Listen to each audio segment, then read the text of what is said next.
Hello ladies, and welcome back to Still Looking Good 58 and part 2 of the How to Cook Wigs and Wisdom Wednesday. Oh, I forgot the wig. Hold on.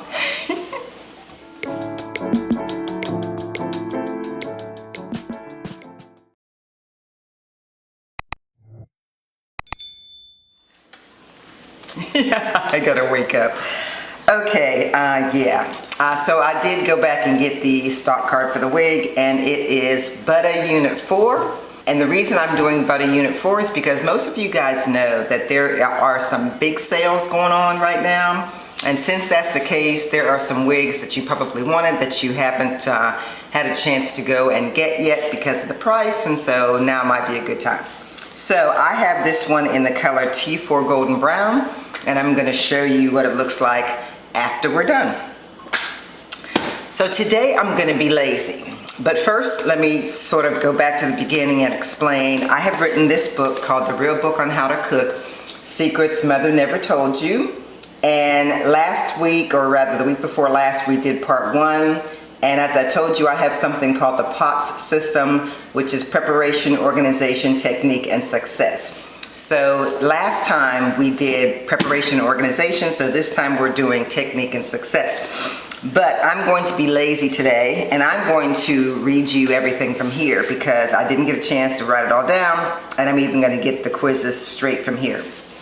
So this is going to be fun. Okay, the first thing that I wanted to talk to you guys about in terms of technique is how to choose vegetables. Sometimes people have a hard time figuring out whether a vegetable is fresh or not fresh. If you're in doubt when you go to the grocery store, just ask the produce guy to help you figure it out. But if you want to try it on your own, here's some tips. The first thing that I suggest you do is feel it. And it needs to be firm. And of course it needs to be ripe, and you can kind of tell sometimes by looking at it. You might even go online and look at some pictures of what a fresh vegetable looks like, the vegetable that you're interested in, and then kind of compare that picture to what you see in the store.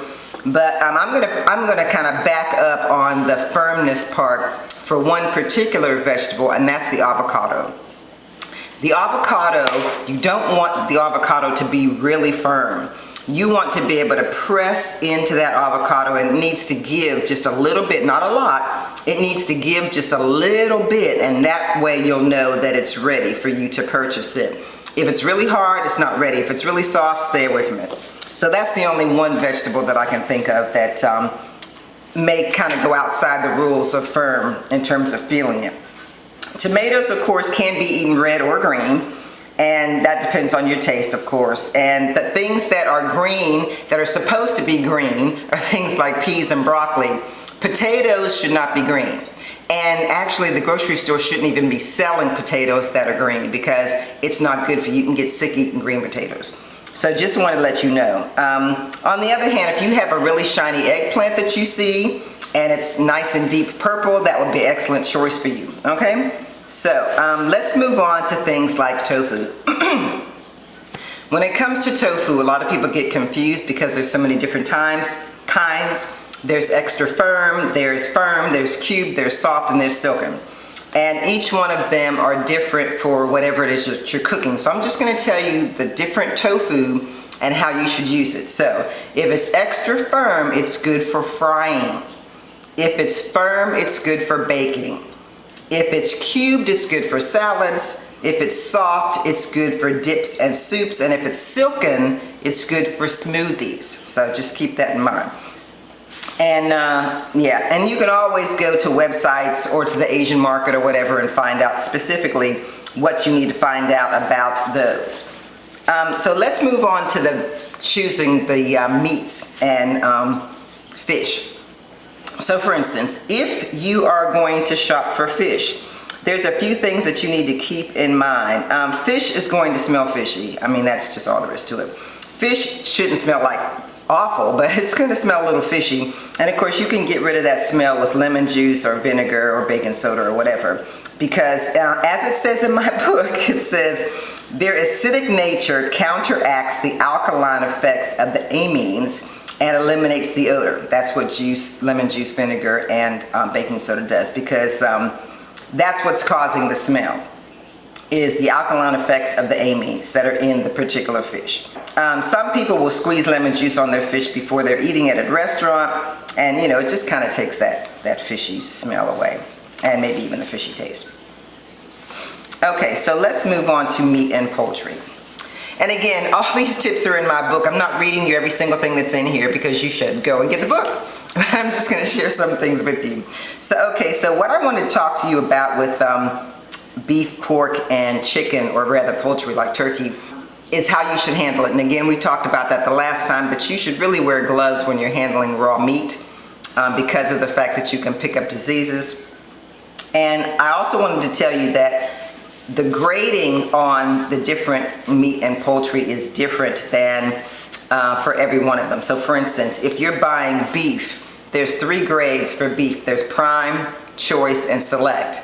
You probably won't get the prime because the prime usually goes to the restaurants, of course. It has lots of fat on it and it's very juicy, so it usually goes to the restaurants. The choice brand or grade is less marbling, but it's still tender and it's still flavorful. Select is the bottom of the barrel basically. It's leaner and less flavorful. And you're gonna find that in things like loin, rib, and sirloin cuts, so as far as select goes. Now poultry on the other hand is graded with letters. It's either A, B, or C. And according to my book, grade A is for whole birds. And according to the USDA, it's typically the only grade that you'll find in retail stores, and that's grade A. And sometimes, just so you guys know, you're gonna come up with poultry every now and then that has a little bit of feathers on it. Don't worry about that, just cut the feathers off and keep it moving, okay? All right, the last piece of meat that I wanted to talk about is lamb. And lamb is a really delicious meat, but it's very fatty. And some people don't like that. And the other thing about, I happen to like it, but the other thing about lamb is that if you cook it, don't leave it out all night. Because if you leave that lamb out, the whole house is going to smell like lamb. Just a tip, okay? All right, so now I'm going to move on to, let's see. Now I have a lot of cooking methods in here for like pork chops and chicken and drumsticks and things. And if you want that, you're going to have to get the book. So I'm not going to go through all of those all those frying methods or cooking methods. I do want to give you a tip when you're cooking, especially if you're using flour to like flour your meat. Do not reuse flour once it's on raw meat. You don't want to do that because you'll get whatever the things are that were on the raw meat on something else. So don't ever do that. Yeah. And don't store it and reuse it for anything, yeah. Okay, let's see. Let's move on to side dishes. So let's see here. What do I want to tell you about side dishes? Well, basically, all I'm talking about in side dishes is just salad as a good side dish. Of course, rice and vegetables are good side dishes. Macaroni and cheese. So I guess you just kind of decide what the side dish is based on what it is that you're cooking with meat. And you want to make sure that your plate is colorful. So like if you have chicken, you might want to have something green and maybe the macaroni so that you can have different colors. Or if you're having potatoes, like mashed potatoes, you might want to have carrots or something like that. It's just kind of nice to have color on your plate. I think that's really all I was talking about in this piece. Okay, all right, on to seasonings. I actually do have some seasonings in here that I was going to share with you guys. So if you want to go get a pen and a pencil or pull up your computer notes or whatever, your cell phone notes, I'm going to recommend a book called Herbs and Spices, The Cook's Reference.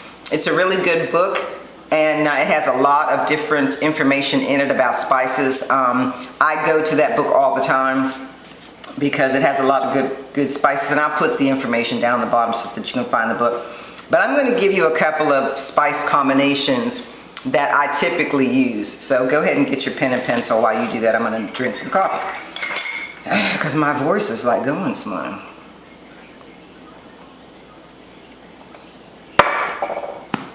Okay, all right. So the first set of spices I'm going to give you is called dried herb seasoning. Now this dried herb seasoning is for chicken and fish. Okay, so you want 1 tablespoon of thyme, and you can mix these all up and just, and rub them on the meat or whatever. 1 tablespoon of thyme, 1 tablespoon of oregano, 2 teaspoons of sage, 1 teaspoon of rosemary, 1 teaspoon of marjoram, 1 teaspoon of basil, and 1 teaspoon of parsley flakes. Now this combination is also good for Italian cooking, okay? Because a lot of these ingredients go in Italian food. I don't normally put sage in my Italian food, but these other ingredients are good for Italian cooking. Okay, so the next one I'm going to give you is the 5 spice powder. You can buy 5 spice powder, but you can make it yourself by just combining it with this, and this is good for fish and pork. Excuse me, I don't know what's going on with me today. Okay, so here are the spices or herbs rather that you want to put together for the 5 spice powder. 2 teaspoons of anise seeds, but you want to crush those. 2 teaspoons of ground pepper. 2 teaspoons of fennel seeds, and again you want those crushed. 2 teaspoons of ground cloves. 2 teaspoons of ground cinnamon. 1.5 teaspoons of ground ginger, and that's because ginger is pretty strong. And then 1/2 teaspoon of ground allspice for the same reason. Allspice is very strong. So you combine those together and that's your 5 spice powder. Although it's more than 5. 1, 2, 3, 4, 5, 6, 7. It's actually 7, but it really is called 5 spice powder. Okay, enough of that. So now we're going to go on to cooking liquids. Cooking liquids are important because sometimes you just have to cook with them. I do a lot of cooking with chicken broth. And chicken broth is my go-to for, like if I'm baking a chicken and I have it in a shallow pan, I usually pour chicken broth in there instead of water because I like the flavor better. So chicken broth I think is a better substitute than water. I use chicken broth in my white sauces and my clam sauce. And it's good too when you're taking frozen vegetables out of the freezer. Chicken broth is better to put in them when you're cooking them on the stovetop than water, I think. It just gives a better flavor. Hot sauce, which is not to be confused with hot pepper sauce, is something that I like to put in to just give a kick to things. Like I put hot sauce in my chili, of course, which makes sense. But sometimes I put hot sauce in my spaghetti sauce. Yeah, because I like it. I just think it gives it a nice kick. Liquid smoke is something that I use a lot. Now you guys may not have used liquid smoke before, but I put liquid smoke in baked beans. Like if I buy canned beans, I doctor them up. And what I mean by that is when I get the canned beans, I actually put other stuff in them because they just taste bland to me. So I usually put in hot sauce, I put in onion powder, I'll put the liquid smoke in. I'll also put in molasses and honey.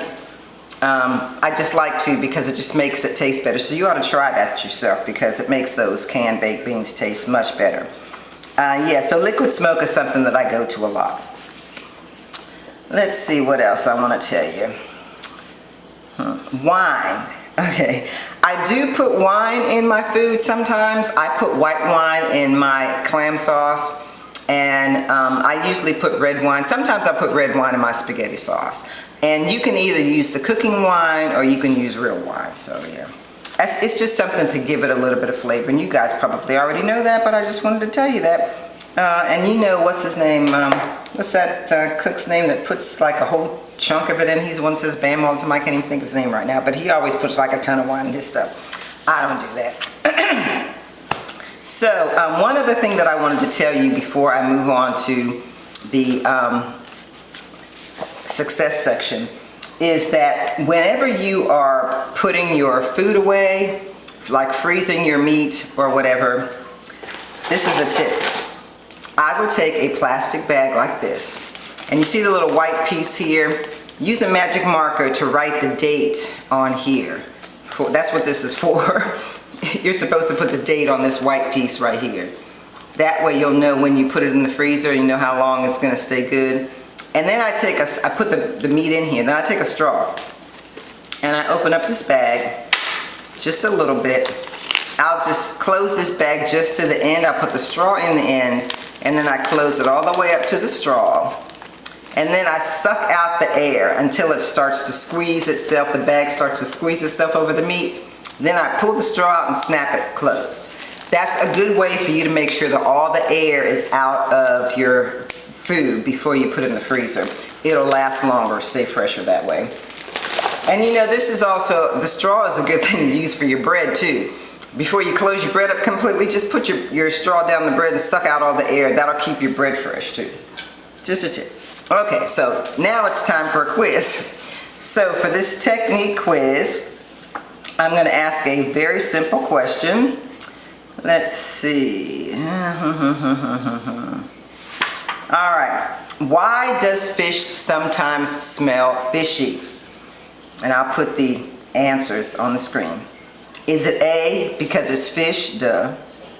Is it B, because it begins to decompose after it dies? Is it C, because of an organic compound called amine or amine? Is it D, none of the above, or E, all of the above? So you choose. Okay, now we're going to move on to the last part of the book, and that is called the success part of the book. Again, I told you I have a system called P.O.T.S, Preparation, Organization, Technique, and Success.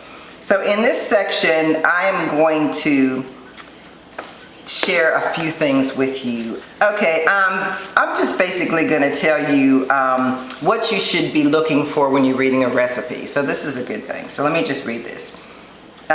Reading it first ensures no surprises later. So my suggestion is that you read through the recipe before you start working on it. Just read through it so that you're understanding what's being asked. So these are the things you should think about when you're reading through any recipe. First, the ingredients and their amounts. Do you have any Hungarian paprika in your pantry, if that's what they're calling for? Does the local grocery store carry that bok choy that the recipe is saying you need to get? So that's important. Make sure that you have access to those ingredients in some place. Next thing you want to consider is whether you will need all the servings that it yields. This is important. If you don't calculate how you would cut the recipe in half and write down the new amounts needed before measuring, you're going to be in trouble. So again, what you need to do is, if you don't need as many servings as they're saying, you need to calculate how you will cut the recipe in half and write down the new amounts before measuring. So you need to make sure. Now some recipes don't cut in half well, and some of them don't double well.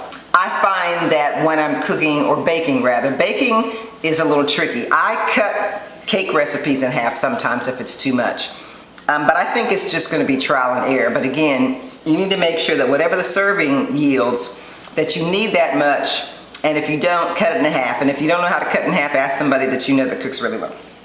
Okay, the next thing you want to do is consider what you're being asked. For example, do you know what a translucent onion looks like?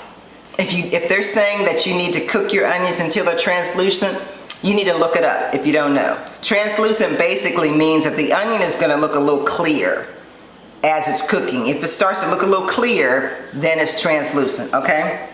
But you need to know what these things mean. And if they say saute, do you know what that means? And sauteing is not, frying. Sauteing is more of a light, I don't know, it's hard for me to explain it. It's like simmering water. When you simmer water, it's kind of on a low boil. When you saute, it's kind of on a low fry. I guess that's the best way I can explain it. Okay, and also, do you own the particular pot or pan necessary? And do you have it in the correct size? You need to consider that too before you do that recipe. Some cookware can be substituted, but it's best to determine that in advance. Also, make sure your backup pan can take the heat required. To be prepared for all of the above, you need to review each one of those things in depth, okay? So in my book, I go into more detail on how you can figure these things out, okay? And again, you need to go to the website and get it, either Amazon or Barnes & Noble or Walmart or wherever it's in all of those places. All right, so I'm going to talk a little bit, and in my book, just so you know, I define things like what it means to cream something, what it means to poach something, what it means to sear it and simmer it. So all of that is in here, okay? But I'm not going to read all of that, okay? All right. In here, I talk a little bit about different cooking shows, and yeah, so that's pretty much that. And the next thing that I have in here is I just list some classes and publications that people can go to if they're interested in finding good recipe books. Again, my book is not a recipe book, it's a how to cook book. Most recipe books are just recipes. So I talk about the different magazines that are my favorites, like Cooking Light, Bon Appetit, Southern Living. And my most recent favorite, and I'm just going to grab it so you can see it, be right back.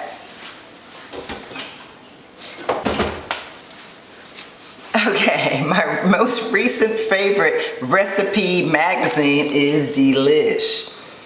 Everything in here that I have cooked has been so good. Now you can find this in the grocery store, and in the checkout aisle most of the time, but I am telling you the truth, they've got some good stuff in here. I have cooked several of these recipes, and man, I mean, the food in here is just like, it's mouth-watering. So if you have not heard of Delish, you need to go and find this magazine. If you like to cook and you want to cook some really good food, I would suggest getting my book first so that you can get a primer on how to do some of the things they're going to ask you to do in there. But yeah, that cookbook is on it, okay? That recipe magazine is on it. Okay, so let's see, where were we?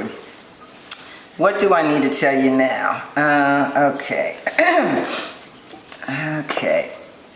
We are at basic how-tos. So in the back of my book, I talk about how to cut up things like cabbage and the different cabbage types, and cutting in general, how you should be careful about cutting things. I talk about cake batter and how you can prepare your cake batter, mashed potatoes. Yeah, I talk about a lot of things in here, and again, you need to get the cookbook. My cookbook so that you can figure out how to take care of these things. I talk about pan gravy. My goodness. Oh, and meringue. Meringue is a really fun thing to make, so I'll tell you how to do that in here. And a couple of tips on how to cook rice. Okay, so now that we're at the end of that, again, that is the end of the book. And in the back of the book, I actually have an index so that you can find everything that you're looking for. So I made sure I did that. And it also has measurements in the back. So it has, baking information. It has size of pans.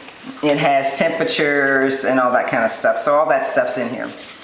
So I try not to miss a trick. So go and get the book. The link's down the bottom.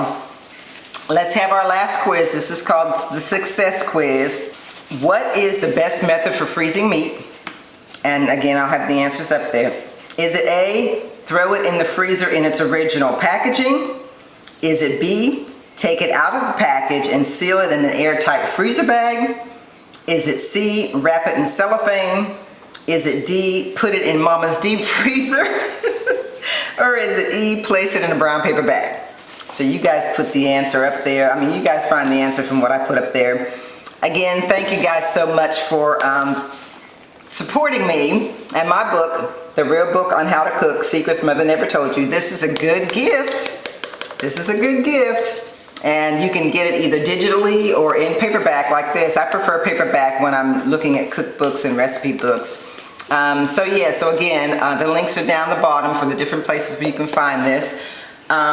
This book I wrote in 2013, but I still hear people telling me how much they really appreciate all the information and the detail that's in this book. Again, I put lots of photos in here too, so you can see photos of things like measuring cups and different types of tools and stuff like that, okay? So now we are going to go on to the wig review of Butta Unit 4.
Okay, ladies, what do you guys think? I think this is a really, really cute wig. I did cut a little bit off of it in the front because it was falling into my face, but all I really did was bring out my own edges on the side and just a little bit of that baby hair I used up at the top. And the part is a bit tight, so you might want to pull some hairs out of the part, but I didn't, but you might want to do that. And I just put some powder in it.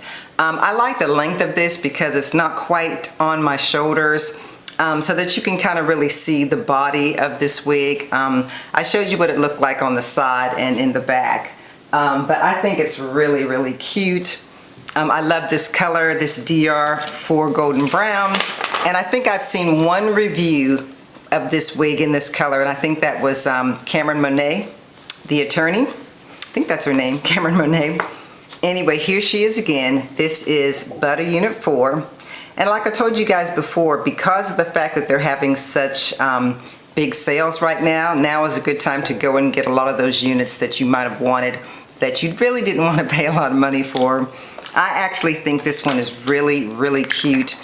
And as you saw, all I really did was use some of this Style Factor Edge Booster to hold my baby hairs down and pull out my own edges.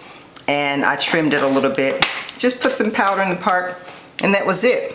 Didn't have to put any heat on her because I kind of like the way it raises right here and right here. I mean, some people might want to put heat on it, but I really don't think it's necessary. And these curls, I really do love these curls.